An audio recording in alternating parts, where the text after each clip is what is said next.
નસીબ અજમાવાનું બજાર છે જ નહીં ભાઈ શેર બજાર. આ તો ધીરજ રાખવા વાળાનું બજાર છે.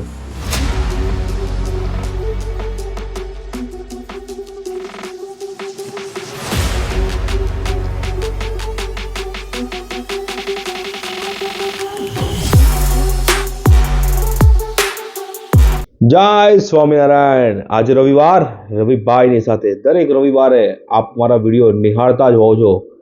વિડીયોને નિયમિત મેળવવા માટે અમારી ચેનલને સબસ્ક્રાઇબ કરવાનું બાકી રહ્યું તો સબસ્ક્રાઇબ પણ કરી દેજો. આજે એક નવા વિષય સાથે આપની સમક્ષ ઉપસ્થિત થયો છું, પણ વિડીયો શરૂઆત કરતા પહેલા આપનો પરિવાર આર્થિક રીતે સુખી, સ્વસ્થ અને સંપન્ન રહે એવી ભગવાન સ્વામિનારાયણના ચરણોમાં પ્રાર્થના. વિષયનું નામ છે IPO. બહુ બધા લોકો ઇન્વેસ્ટમેન્ટ કરે છે. 19,88,00,000 ડીમેટ એકાઉન્ટ ઓપન થઈ ગયા ભારતની અંદર. IPO એની અંદરથી પુષ્કળ લોકો ભરે છે. IPOનું પૂરું નામ છે ઇનિશિયલ પબ્લિક ઓફર.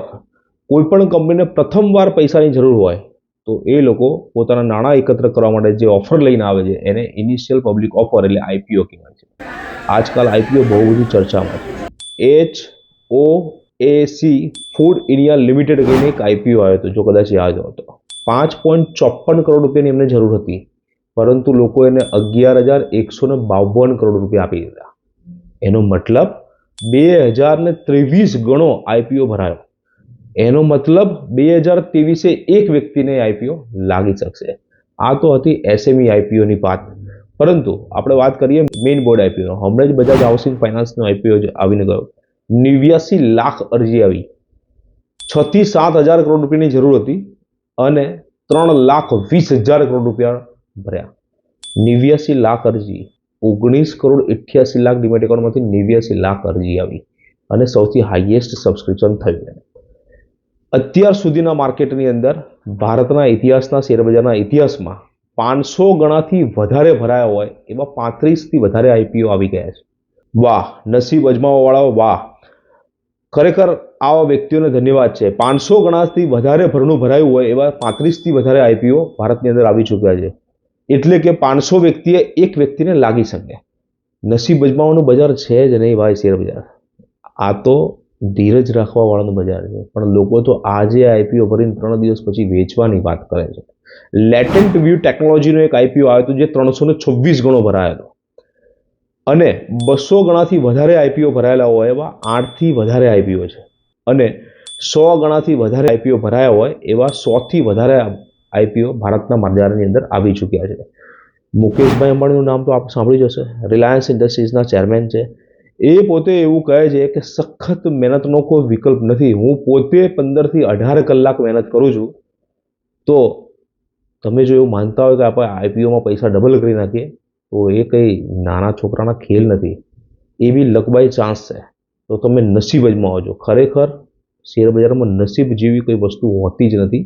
એકચ્યુઅલી એ ટેકનિકલી બજાર છે. શેરબજાર જુગાર છે જ નહીં, પણ લોકો એને જુગાર સમજીને રમે છે. એટલા માટે લોકો એને જુગાર કહે છે. શેરબજાર તો એક ગણિત સાથે સંકળાયેલું એક બજાર છે. દુનિયાનો સૌથી મોટો IPO સાઉદી અરામકોનો IPO હતો, જેની વેલ્યુએશન હતી 2,46,764 કરોડ, જે વર્લ્ડનો સૌથી મોટો IPO હતો, જે સાઉદી અરેબિયાની એક કંપની લઈને આવી હતી. ભારતનો સૌથી મોટો IPO આપને ખબર છે કોણ હતો? ભારતનો સૌથી મોટો IPO LIC ઓફ ઇન્ડિયા, જેના અમે અધિકૃત એજન્ટ છીએ, એનો હતો, જેની સાઇઝ હતી 21,008 કરોડ રૂપિયાનો. કંઈ સમજાય છે આંકડાઓ પરથી?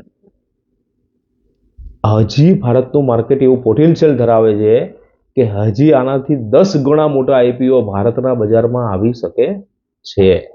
કંઈ સમજાયું આપને? ન સમજાયું હોય તો હજી આગળ બહુ ધ્યાનથી સાંભળજો.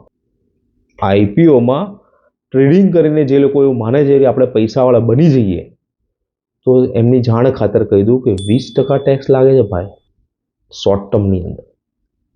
બજારની અંદર તમે ગમે તેવો રસ્તો અપનાવશો તો પણ તમારું રિટર્ન 12થી 15%ની વચ્ચે જ રહે. જો તમે 15%થી ઉપર ગયા તો તમે સમજી લેજો કે નસીબદાર 10% લોકોની અંદર તમારું નામ આવે છે.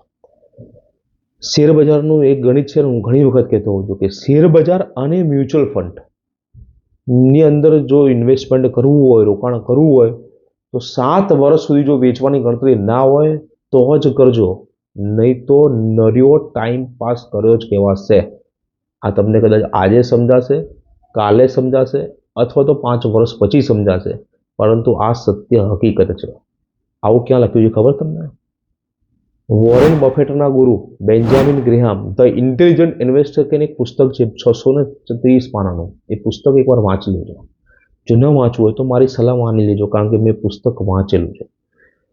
તમે જે કિંમતી સમયે દર શનિવારે અને રવિવારે લેપટોપ લઈને ઓપન કરો છો, અથવા તો તમારા કામના સમયે લેપટોપ લઈને ઓપન કરો છો અને જે બજારનો સર્વે કરો છો, રિસર્ચ કરો છો, બરાબર, એ સર્વેને રિસર્ચ કરવાનું છોડીને અમારી જેવા એક્સપર્ટ પર ભરોસો કરજો અને અમારા જેવા એક્સપર્ટને તમે પૈસા આપજો. કારણ કે એ સમયની કિંમત કદાચ અમારી ફી કરતાં 4 ગણી 5 ગણી વધી જશે. તમે ખાલી એક વખત કેલ્ક્યુલેશન તો કરી દો. અને જો હજી પણ તમને આઈપીઓમાં રસ હોય તો મ્યુચ્યુઅલ ફંડની અંદર એક બહુ સુંદર ફંડ છે જેનું નામ છે એડલવાઇઝ રિસન્ટલી આઈપીઓ ફંડ, જેનું ઓબ્જેક્ટિવ જ એ છે કે ટોપ 100 આઈપીઓમાં રોકાણ કરવાનું. અને તેનો મહત્તમ લાભ જો લેવો હોય તો એની થોડીક માહિતી તમને આપી દઉં. જે 2018ની અંદર એનએફઓ લઈને આવ્યું હતું, જેની કેટેગરી છે મલ્ટીકેપ કેટેગરી, જેની ફંડ સાઇઝ અત્યારે 1000 કરોડથી વધારે છે, જેની એનએવી 26 રૂપિયાથી 27 રૂપિયાની વચ્ચે ચાલે છે, જેનું 5 વર્ષનું રિટર્ન 200% છે. એનો મતલબ 2018માં આવ્યું હતું અને 27 રૂપિયા એનએવી પહોંચી ગઈ, એનો મતલબ કે 200% રિટર્ન થઈ ચૂક્યું. ફંડનું ઓબ્જેક્ટિવ એવું છે કે ટોપ 100 આઈપીઓ જે લોન્ચ થયા છે એની અંદર ઇન્વેસ્ટમેન્ટ કરવું.